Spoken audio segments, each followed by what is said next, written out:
Olá, estamos juntos novamente. Vamos estudar a palavra de Deus. Eu tenho a alegria de estar com vocês aqui mais uma vez para mergulharmos juntos no estudo da palavra. Vamos deixar a oração lá para o final. Eu queria pedir a você para dar um like aí, um joinha e compartilhar esse estudo com outras pessoas, porque estudar a Bíblia é sempre fundamental para o nosso crescimento. Vamos andar mais um pouco. Nós vimos o primeiro sinal na aula passada, tá lembrado? O primeiro sinal se subdivide em 4.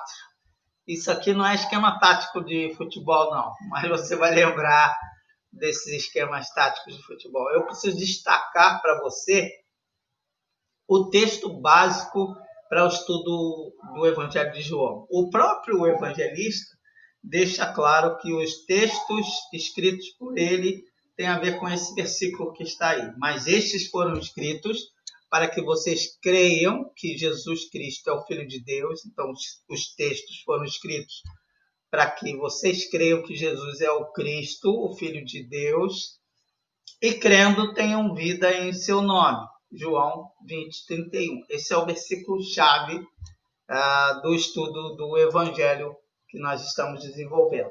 Nós vimos semana passada novos tempos. Os 4 episódios vão marcar novos tempos. Que 4 episódios são esses? Que novos tempos são esses? Se você não assistiu ao vídeo, volte e veja novamente. Mas você já entendeu que os novos tempos vão ser 4 histórias.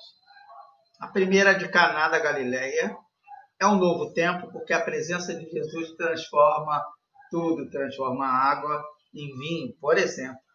Também é um novo tempo, porque a gente não precisa mais daqueles sacrifícios rituais que ocorriam sempre, né? É um novo tempo. Jesus é o Cordeiro de Deus que tira o pecado do mundo.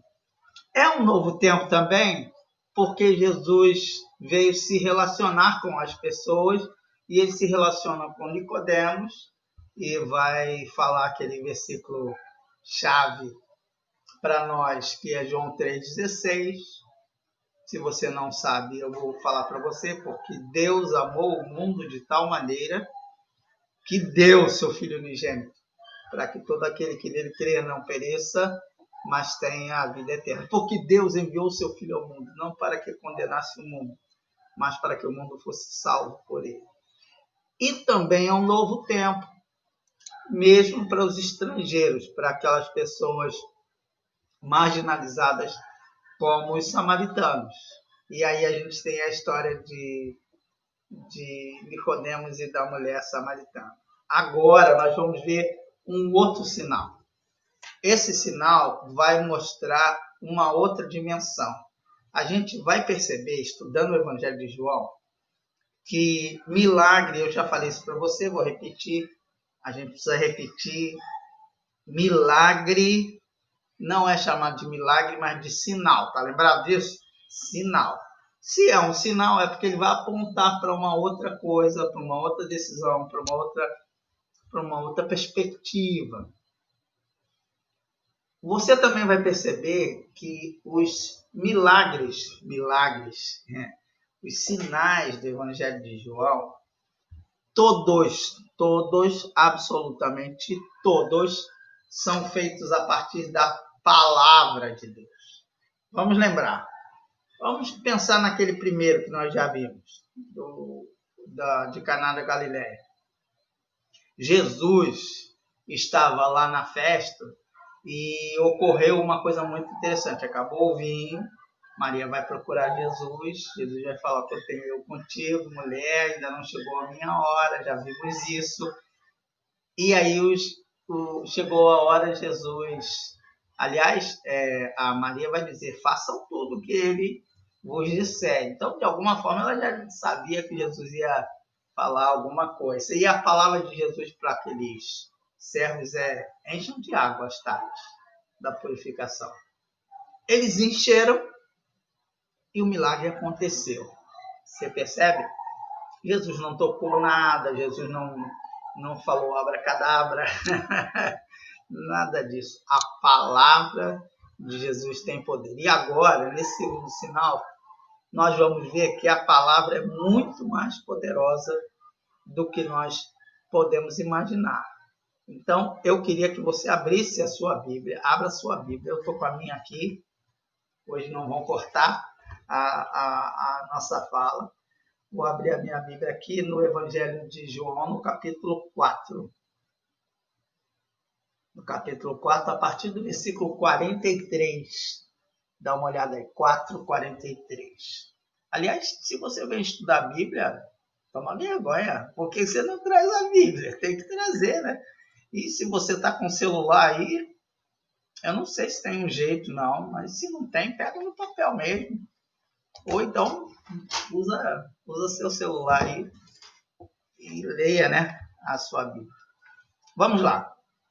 Depois daqueles 2 dias, ele partiu para a Galiléia. Vamos com calma? Que 2 dias são esses? Aí você vê que o texto é a continuação da história da mulher samaritana, que ela teve aquela experiência com Jesus, e os samaritanos pediram para ele, fica mais um pouco, que a gente quer aprender mais. E aí ele ficou 2 dias em Samaria. É verdade. Partiu para a Galiléia. O próprio Jesus tinha afirmado que nenhum profeta tem honra em sua própria terra. Quando chegou a Galiléia, os galileus deram-lhe boas-vindas. Eles tinham visto que tudo o que ele fizera em Jerusalém, por ocasião da festa da Páscoa, pois também haviam estado lá. Mais uma vez, ele visitou Caná da Galiléia, voltou para Caná, percebe? Onde tinha transformado água em vinho. E havia ali um oficial do rei, cujo filho estava doente em Cafarnaum. Quando ele ouviu falar que Jesus tinha chegado a Galiléia, vindo da Judéia, procurou e suplicou-lhe que fosse curar seu filho que estava à beira da morte. Disse-lhe Jesus, se vocês não virem sinais e maravilhas, nunca crerão. O oficial do rei disse, Senhor, vem, antes que meu filho morra. Jesus respondeu, pode ir. O seu filho continua vivo. O homem confiou na palavra de Jesus e partiu. Estando ele ainda a caminho, seus servos vieram ao seu encontro com notícias de que o menino estava vivo. Quando perguntou a eles que hora seu filho tinha melhorado, eles lhe disseram, a febre o deixou ontem, à 1h da tarde. Então o pai constatou que aquela fora exatamente a hora em que Jesus lhe dissera, o seu filho continuará vivo. Assim creram nele e todos os da sua casa. Este foi o segundo sinal miraculoso que Jesus realizou depois que veio da Judéia para a Galiléia. É muito lindo, muito curioso, mas guarda isso. O primeiro sinal, deixa eu aumentar aqui, o primeiro sinal, novos tempos. O segundo sinal, a palavra que dá vida. Eu queria que você lembrasse do que nós vimos lá atrás, no prólogo. João, capítulo 1. Está lembrado lá? João, capítulo 1. João, capítulo 1, eu estou abrindo minha Bíblia aqui. João, capítulo 1, vai dizer que no princípio era a palavra. A palavra estava com Deus.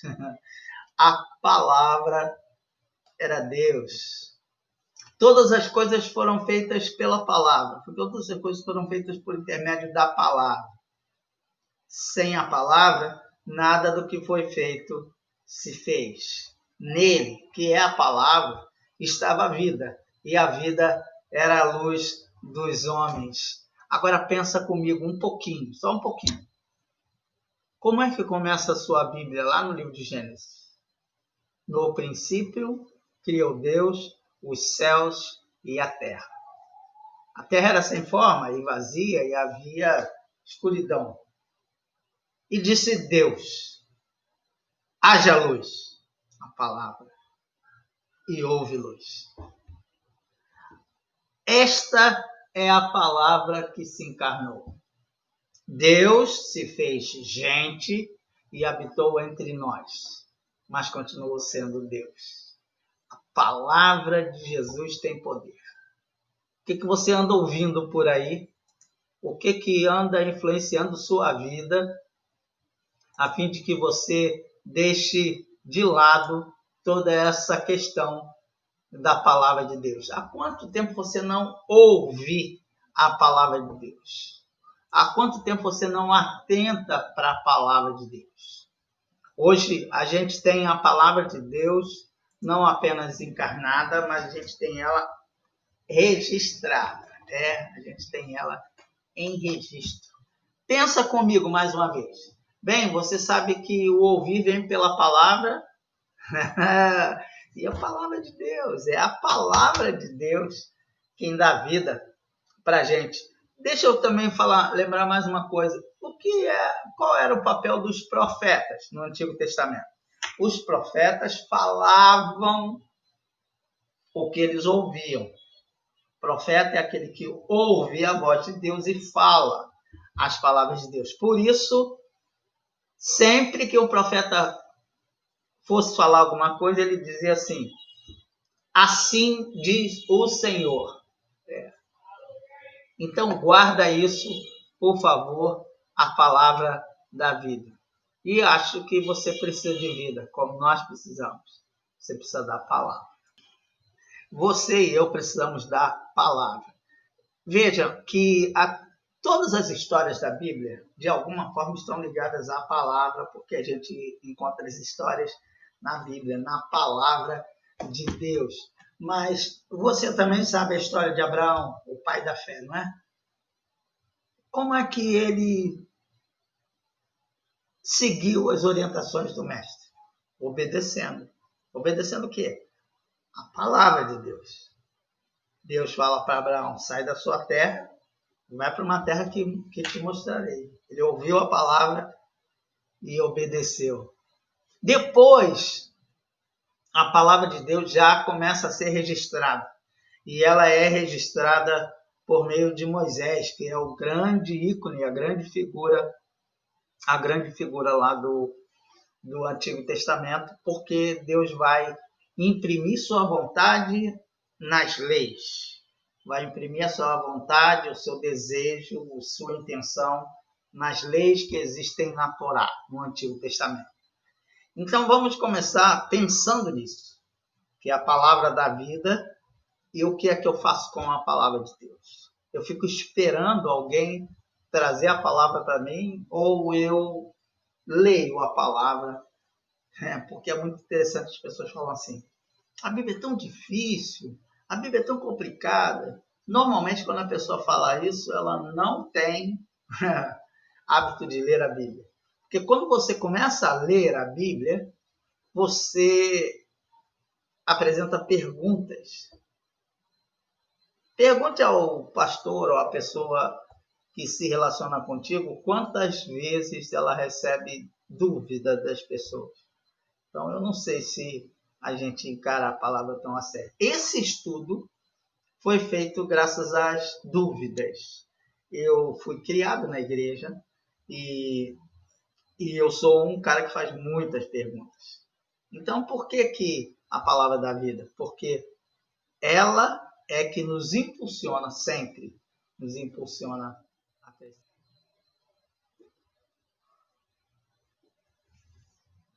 Você já entendeu, né? A palavra da vida. Vamos lembrar? Vocês são salvos pela graça. Isso não vem de vós. É dom, é dádiva, é presente de Deus. Diz Paulo aos Efésios. Depois vai falar também aos Romanos. Consequentemente, a fé vem pelo ouvir a mensagem. A mensagem é ouvida mediante a palavra de Deus. Então, o que eu quero dividir com você, compartilhar com você hoje? Observe que eu falei que parecia esquema tático de futebol, Mas olha lá, o primeiro sinal, 4 episódios, né? Casamento de Caná, a transformação da água em vinho, expulsão dos vigiões, Nicodemos e a Samaritana. Já falei bastante disso. É o primeiro sinal. O número 2 lá é o segundo sinal. É o que a gente está vendo hoje no capítulo 4, a palavra que dá vida. Depois nós vamos ter o terceiro, o quarto, o quinto e o sexto sinal, que todos eles vão ocorrer em festas judaicas. A gente vai ver que não é por acaso disso. E o sétimo sinal, está errado aqui, o sétimo sinal é a ressurreição de Lázaro. E escrevi errado. Paciência, sempre tem um mico aí que eu acabo pagando, né? Então eu queria muito destacar com você, essa questão, e hoje a gente está no capítulo 4, que é um sinal sozinho, por isso que eu estou aproveitando para passar algumas informações que estão no texto e correm paralelas ao texto. Eu não sei se todos vocês conhecem, mas muita gente conhece a história dessa escultura. A história dessa escultura é que ela é feita em mármore e foi feita pelo Michelangelo Buonarroti. Michelangelo é um artista dos maiores e ele é da mesma época do que o Leonardo da Vinci. Por que eu estou falando do Michelangelo? Porque essa obra ela é muito marcada por um episódio, dizem ser verdade, mas a gente não sabe se é mesmo verdade ou se é lenda. Michelangelo esculpiu, eu fico emocionado em pensar nisso, Michelangelo esculpiu essa imagem num mármore. E você que tem mármore em casa, você vê como a pedra é dura, não é? Mas ele transformou a pedra nessa beleza extraordinária. E a história é que, no final, Michelangelo gostou tanto da obra dele, ele fez isso depois de fazer o Davi, que ele bateu no joelho, não sei se está dando para você perceber, a escultura parece que está se levantando do lugar que está escrito, tá vendo? Um pé mais à frente, outro mais atrás, parece que ele está levantando. E aí o Michelangelo bate na escultura e grita para ela, fala! De tão perfeita que ela estava, só faltava falar. É igual a história do Pinóquio, né? Só faltava falar, estava tão perfeito a palavra que dá vida. Mas eu não sei também se você repara na imagem da direita que tem uns chifrezinhos na cabeça do Moisés. É por isso que eu estou falando, eu sempre faço perguntas, né? E o que isso tem a ver? O que isso tem a ver com o estudo que a gente está falando? É porque o Michelangelo faz essa escultura baseado na tradução feita por Jerônimo, a Vulgata. E na Vulgata há uma falha. Assim, Jerônimo cometeu uma pequena falha, você vai ver que é bem pequena mesmo, porque as palavras no hebraico não têm vogal. A palavra é essa que está escrito aí, KNR, que pode ser traduzida como querem, brilho, ou caram, chifres. Como na Idade Média, as pessoas entendiam que chifre era sinônimo de força, de poder, porque pensavam no touro e tal, Michelangelo vai esculpir os chifrinhos na cabeça do Moisés, para dizer que ele tem a palavra e ele tem, então, o poder. Mas depois de muito tempo de estudos sobre os textos da palavra de Deus, começaram a ver que a palavra era querem, que era brilho, que as novas versões vão dizer que o rosto de Moisés brilhava. Por isso que eu apresentei isso para você e também porque eu gosto de arte, né? Então a gente vai trocando figurinha. Eu vou falar bastante de palavra, porque a palavra de Deus é inspirada, como diz o texto bíblico, e proveitosa para fazer e corrigir e ajeitar a gente, sabe? Paulo vai falar para Timóteo, a palavra pode te fazer sábio.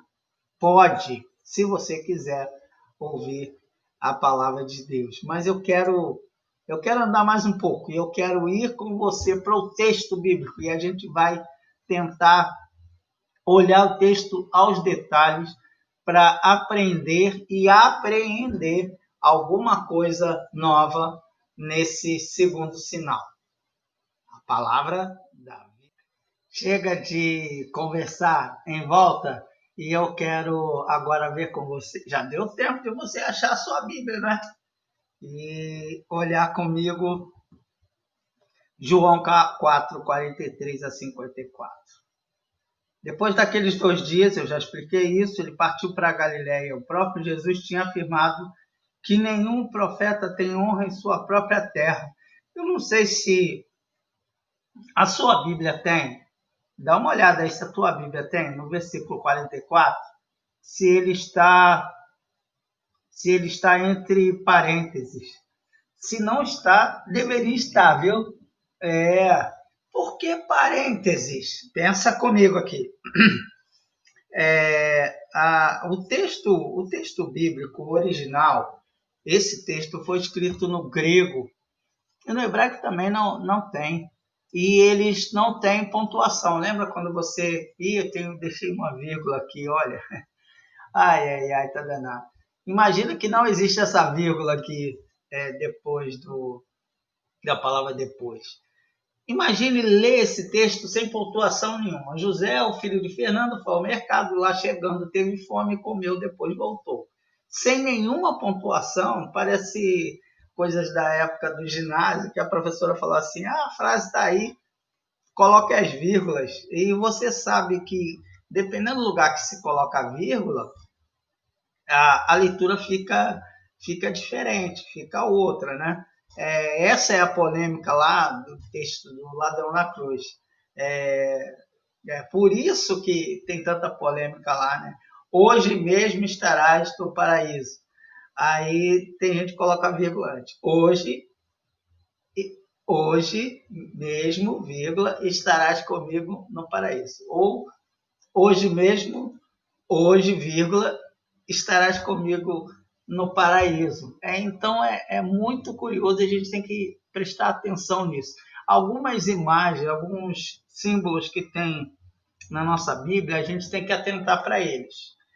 O parênteses é um, colchetes é outro, que eu vou falar no próximo encontro.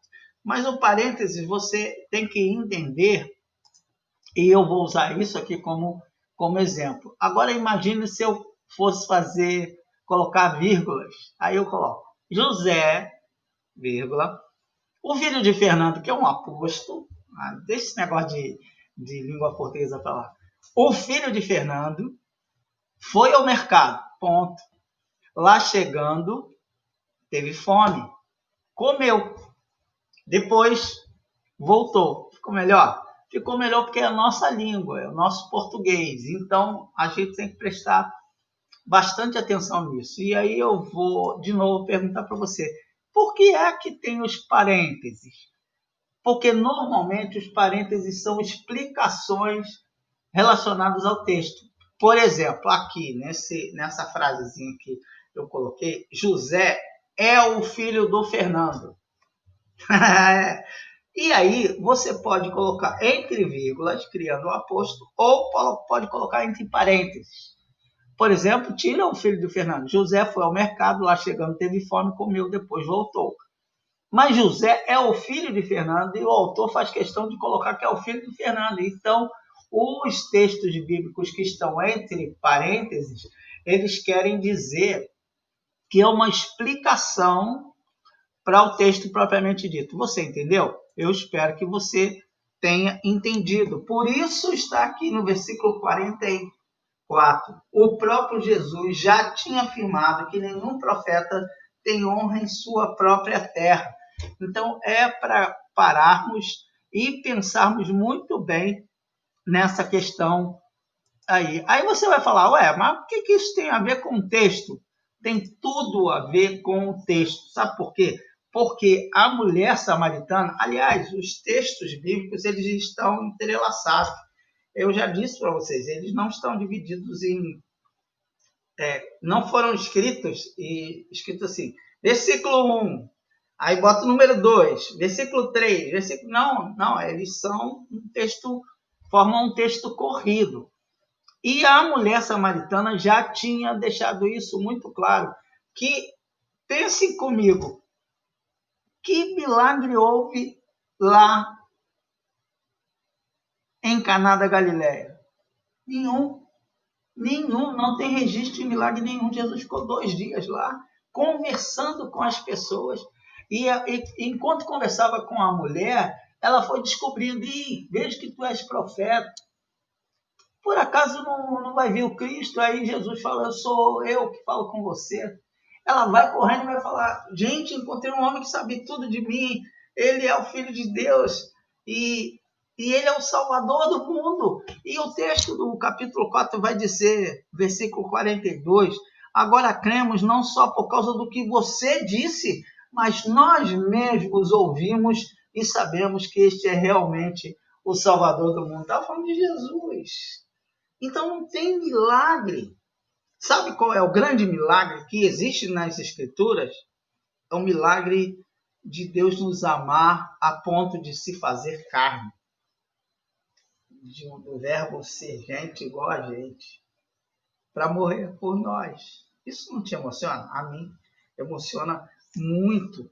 Então vamos continuar lendo o texto, versículo 45. Quando chegou a Galileia, aqui um pouco de ironia de João. Quando chegou a Galileia, os galileus deram-lhe boas-vindas, porque eles tinham visto tudo que ele fizera em Jerusalém por ocasião da festa da Páscoa, pois também haviam estado lá. Então eles falaram, pô, Jesus, você é o cara, você faz milagres, você faz coisas boas, né? É muito interessante. Aí ele sai dali e vai para Caná, novamente volta para Caná da Galileia. Mais uma vez, ele visitou Caná da Galileia, onde tinha transformado água em vinho, e havia ali um oficial do rei, cujo filho estava doente em Cafarnaum. Vejam que o oficial estava em Caná da Galileia, o autor do texto faz questão de dizer que ele estava na Galileia, mas o filho dele estava doente em Cafarnaum. A gente não sabe se esse oficial veio só atrás de Jesus, se estava intercedendo pelos filhos, que a gente sabe é que estava muito longe. Os autores dizem que cerca de 30 quilômetros, mas esse oficial estava ali, né? É muito interessante que o oficial do rei era alguém para ser muito odiado por Jesus. Parou para pensar? Quem era o rei ali naquela época? Herodes, aquele mesmo, é esse mesmo que mandou cortar a cabeça do primo de Jesus, do João Batista. Rapaz, é esse cara. O que Jesus podia falar? Sai daqui, vai procurar sua turma. Não, o texto vai dizer, quando ele ouviu falar, esse oficial do rei ouviu falar que Jesus tinha chegado a Galiléia, vindo da Judéia, procurou e suplicou-lhe que fosse curar seu filho que estava à beira da morte. Vejam o oficial suplicando a Jesus a cura de seu filho. É muita determinação desse oficial, né? Porque aquela divisão de categorias, de classes ali, era muito marcante. É interessante que o homem ouviu falar de Jesus e vai procurá-lo para que ele cure seu filho, que está longe. E aí, versículo 48, disse-lhe Jesus. E aí Jesus parece que vai responder não apenas ao oficial, mas a todos aqueles que estavam querendo um showzinho, né? Um show da fé ali. Jesus vai dizer, se vocês não virem sinais e maravilhas, nunca crerão. É muito interessante, né? Essas palavras de Jesus ecoam forte nos nossos ouvidos, né? Será que a gente precisa toda hora de um milagrezinho de Jesus?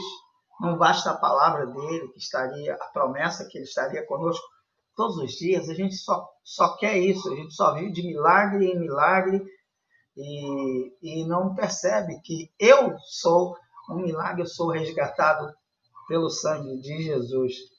O oficial do rei disse: Senhor, vem, antes que meu filho morra. Aí é a história fundamental disso. Jesus respondeu a esse oficial: pode ir, pode ir. Seu filho continuará vivo. Agora, preste atenção, esse não era um judeu.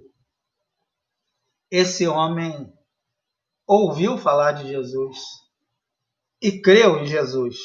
Porque o texto bíblico vai dizer: o homem confiou na palavra de Jesus e partiu. Sabe, quando eu ouço a palavra de Deus e eu confio no que Deus está me revelando, o que Deus está me dizendo, eu obedeço. Como é que a gente sabe que esse homem realmente confiou na palavra de Deus? Porque ele partiu, porque Jesus vai falar com ele: pode ir, pode voltar para casa. Volte para casa e veja que o seu filho vive. Estando ele a caminho, voltando para casa, e a gente não sabe qual o horário que isso tudo ocorreu. O horário é um outro mistério aqui no Evangelho de João. Estando ele a caminho, seus servos vieram ao seu encontro com notícias de que o menino estava vivo. Quando? Perguntou o homem. A que horas que ele melhorou? E aí os servos, que novamente foram os que viram o milagre acontecer, lembra lá da história de Caná? E estão em Caná de novo. Agora, no caminho de volta, a gente não sabe o que o homem teve que fazer ali, porque só no dia seguinte ele volta para casa e os servos que viram o milagre acontecer falaram para ele: a febre o deixou ontem, a 1h da tarde.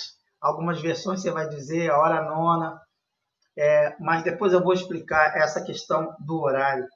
Então, vamos só concluir isso aqui. Então, o pai constatou que aquele fora exatamente o momento em que Jesus disse: o seu filho continuou vivo. Assim, creram ele e todos da sua casa. Este foi o segundo sinal. Para que Jesus veio mesmo? Para que é que Jesus veio mesmo? Para que crêssemos nele. E crendo, tivéssemos vida em seu nome.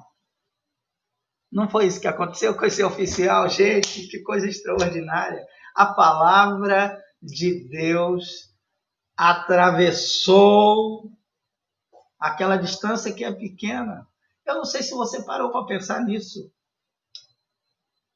Ó que paz perdemos sempre, ó que dor no coração, só porque nós não levamos tudo a Deus em oração. Quando você ora, essa oração vai chegar onde?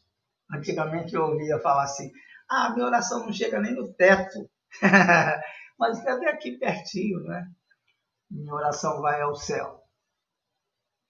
Deus, que habita no céu e que habita em mim, ouve meu lamento, ouve a minha angústia, ouve a minha oração. Então não tem isso de botar a mão.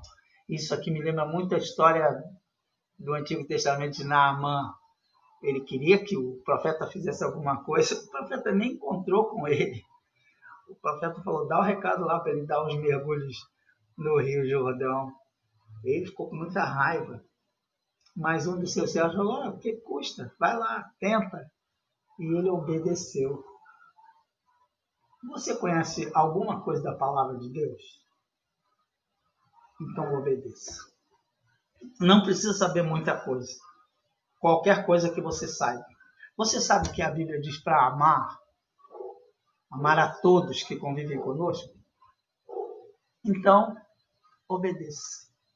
A Bíblia também diz para você aprender a se respeitar e se amar. Então, obedeça. Eu estava dizendo para você que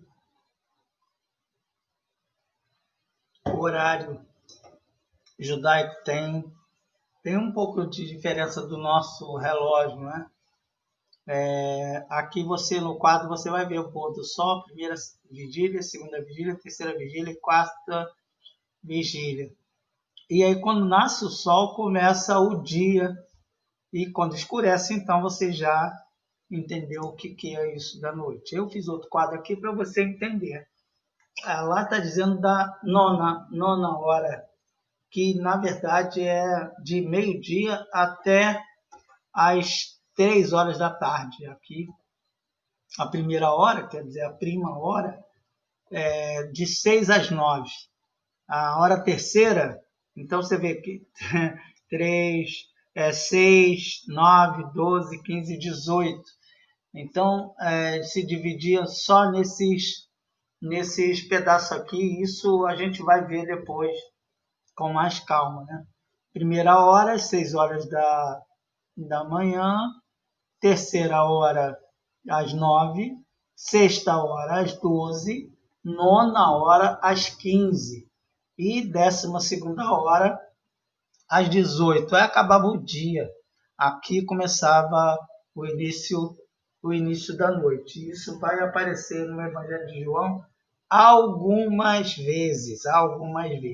Quando ele fala a nona hora, é de meio-dia até às 3 da tarde, por isso que você viu nesse texto que a gente leu. Eu quero agradecer a você que teve paciência de ficar comigo até agora, mas olha aí, peraí, foi embora, vem aqui, rapaz. A gente já viu que a palavra dá vida e hoje terminamos o capítulo 4. Eu quero convidar você, essa semana, a ler com carinho o capítulo 5 e a história do paralítico no tanque de Betesda. Quando você for ler essa história, lembre-se, por favor, que esse é o terceiro sinal. A partir do segundo sinal, não há mais falando, esse é o terceiro, esse é o quarto, esse é o quinto, e aí a polêmica ocorre, porque vocês vão ver, junto comigo, que há muita conexão entre um sinal e outro, mas a gente consegue fazer a separação, e é o livro que eu tenho adotado para vocês. Também tenho que dizer para você que eu estou muito feliz de estar fazendo isso aqui, e eu estou escrevendo também do meu jeito lá, né? E por isso o link está aí na descrição do vídeo. Se você tiver alguma dificuldade, por favor, entre em contato conosco. E nesse terceiro link, eu estou, na verdade, estou acumulando os conteúdos, né? Então, se você quiser imprimir, espere um pouco, porque quando chegar no final, você imprime tudo de uma vez.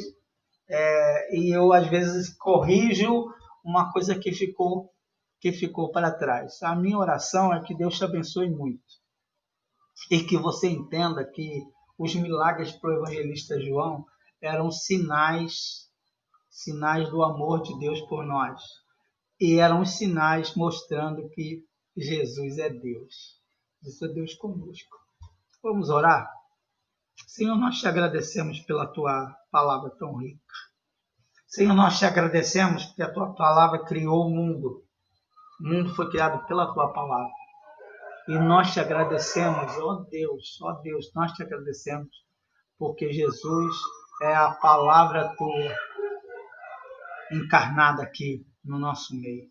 Senhor, então nos abençoa, nos guarda, nos dirige e ajuda-nos a nos alimentarmos da tua palavra. Que a gente entenda que a tua palavra é palavra de poder. E é pela tua palavra que nós somos salvos. Muito obrigado. Muito obrigado também pela Bíblia, pela palavra escrita. Ela é a nossa referência e única referência de fé e de prática. Abençoa cada um desses meus irmãos que estão estudando a Bíblia comigo. Nós te louvamos, nós te agradecemos. Em nome de Jesus, amém. Até a próxima. Estaremos juntos de novo. Agora vamos ao paralítico do tanque de Betesda. Deus te abençoe.